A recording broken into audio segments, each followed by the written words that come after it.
So welcome to day one of our value study. In sixth grade, I like to go over how to do value with a marker. A lot of you are comfortable doing value with a pencil, however, aren't 100% sure how to go about doing the same lightness and darkness with a marker that you can't control the pressure. With a pencil, you can press hard and get a dark shade, or press real light and get a tint.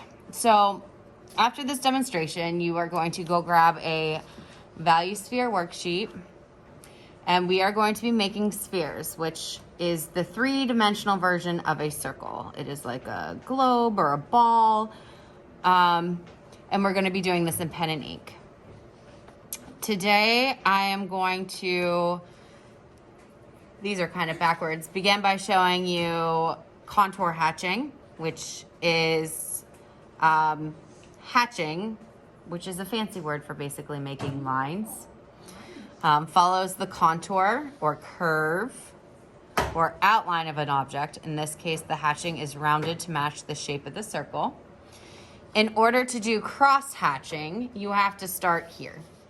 So I'm going to show you how to do this, and then I'm going to show you how to cross hatch, which is similar to hatching, which is drawing in one direction again, except with the addition of crisscrossing your lines. So you've heard me say cross hatch when you're coloring, right?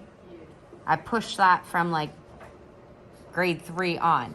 So this is cross hatching, but with leaving more space to make a lighter area and layering it more to make a darker shaded or shadow area. We are also going to practice two of my favorites, scumbling, which is tiny squiggly circular lines, sort of like a controlled scribble, lots of figure eights, like almost like cursive letter S's and L's, and just basically like very controlled scribbling, where you pile up the scribbles in one area and space them out in another area for the light, and you pile them up for the dark. And then finally, stippling, which is so very impressive when done correctly. It is placing many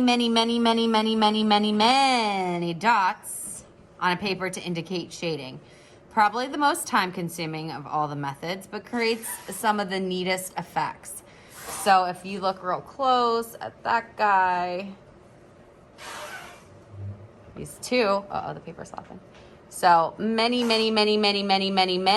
dots on top of one another to do that shadow area. And then you space them out a whole bunch for the light area. I'm gonna go ahead and talk to you real quick about your light source. So that is where either your sunlight or a bulb, or basically the direction your light is hitting your object. That is going to be your highlighted area. So that is the very lightest, followed by your midtone. So this is like almost a white. This would be a light gray. And then you have your core shadow, which is basically the main shadow. We're not going to so much worry about the cast shadow or the reflected light. If we can get a highlight, midtone, and shadow, we're doing A-okay. This is really not that difficult once you know how to set up what I like to call the onion rings. So if you take a look at a circle, your highlighted area would be 1. It would get a little bit darker in 2 and 3, so that would be like your mid-tone area. 4 would be the beginning of your shadow, and 5 is your really dark shadow. What happens a lot is when people are setting this up,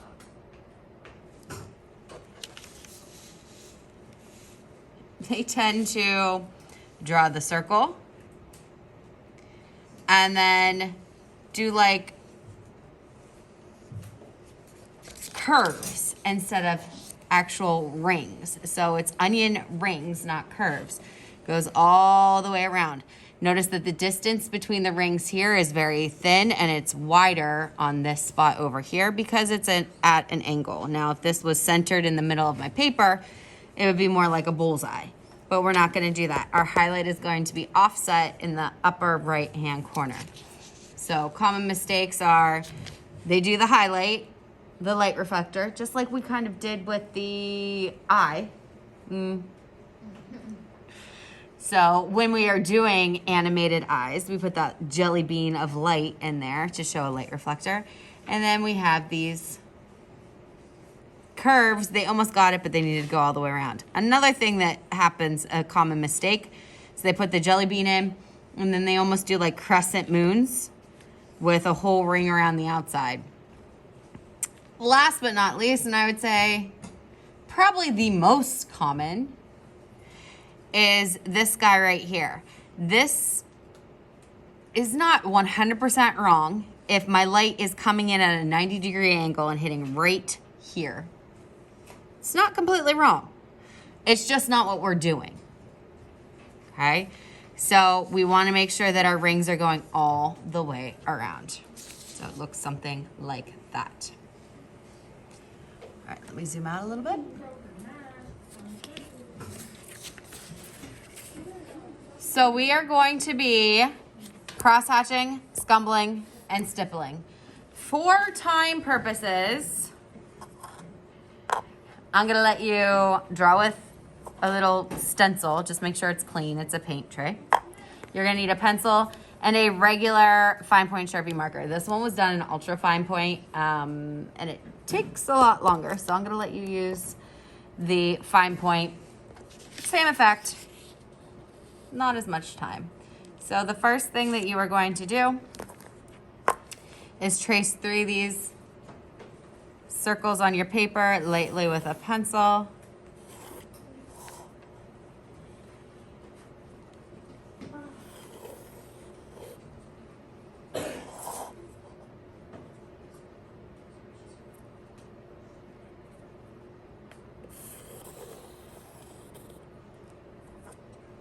Okay. And I'm going to demonstrate hatching to begin with for you today. And then you're going to go get your paper and your cup and do the setup and do the hatching, and that will probably take us to the end of class. Next class, I'll demonstrate the scumbling and stippling, and then you will continue. Sometimes we get to the scumbling. It depends on how much time we have. So remember, the onion rings, like I said here, I could literally set this up on all 3 of these right now, and I might just go ahead and do that. So I'm gonna put my lightly with my pencil, my jelly bean or my light source in here.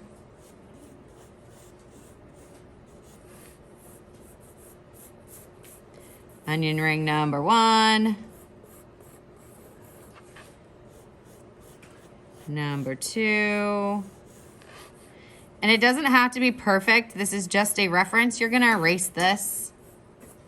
So like how my lines are kind of merging over here, I can't tell that much of a difference, not that big of a deal.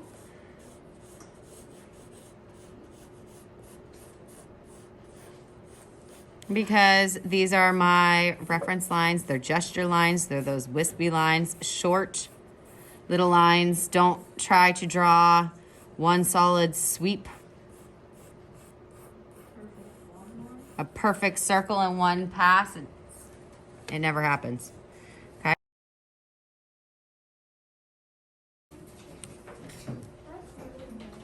Hatching is coloring in one direction. I shouldn't even say coloring. In this case, we're shading. In my shadow area, I am making sure that they overlap a whole lot. As I move up my sphere, so into this mid area, my mid-tone area, I'm leaving more space. Let me see if I can't zoom in a little bit. Okay. As I continue, I'm leaving more space. until eventually, now my lines are pretty controlled here. I'm not putting anything in my jelly bean. A common mistake that people do here is they like to do a dotted line around their jelly bean. That's not the case.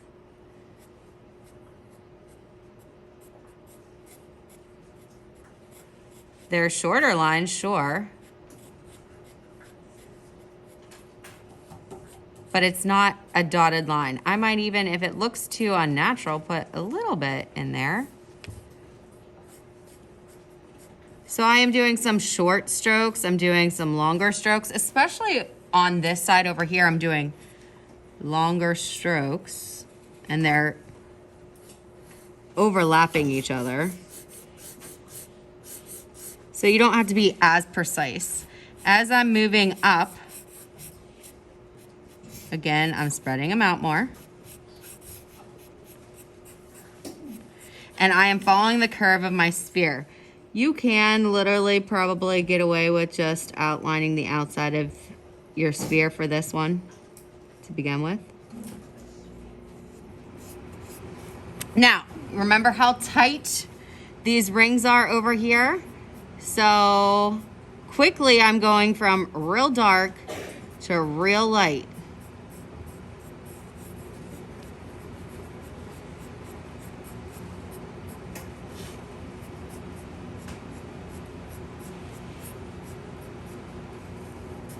And I am trying very hard not to cheat. Mrs. Shartle is a cheater as far as rotating your paper. I shouldn't even call it cheating because it's really not. It's just making my life easier by rotating my paper to fill my area in.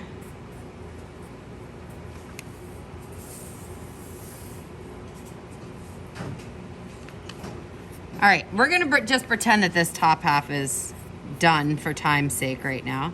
This is one directional hatching. Actually, I lied, I'm just gonna do it real quick.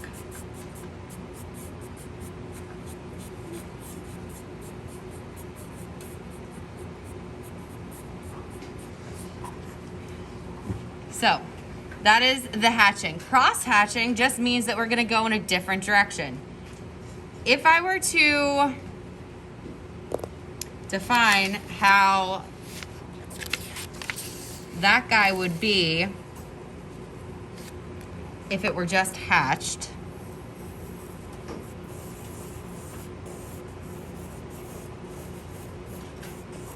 it would look something like this. So in the middle, it's all coming straight up towards that way. It is always pulling inward to the center. So this is the direction. It looks a little crazy, right?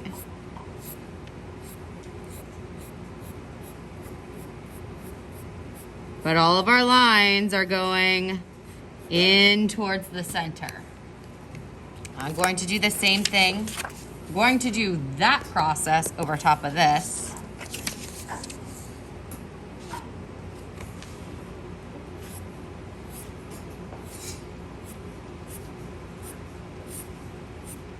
Some longer, some shorter.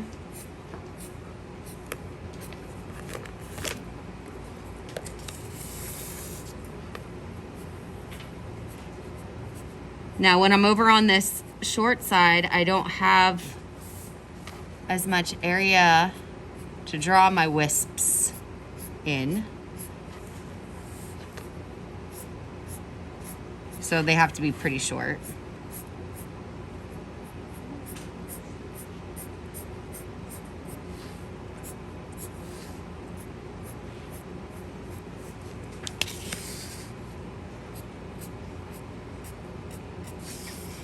I'm gonna take a look at it. It doesn't look too bad. I'm gonna go through though and just kind of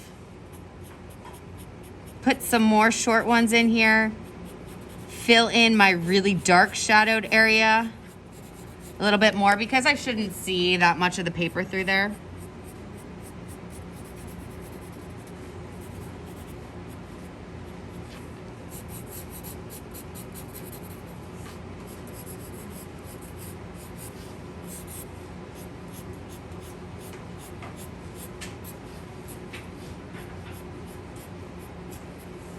And that is my cross hatching. If you get this done today with your marker, you're in really good shape. Right? I'm gonna stop that right there for you guys. Oh, sorry, I forgot one more thing. Erase your pencil, onion rings. And then take a look at it. Like, I'm gonna put just a few more of these lines in here and call it a day on this guy.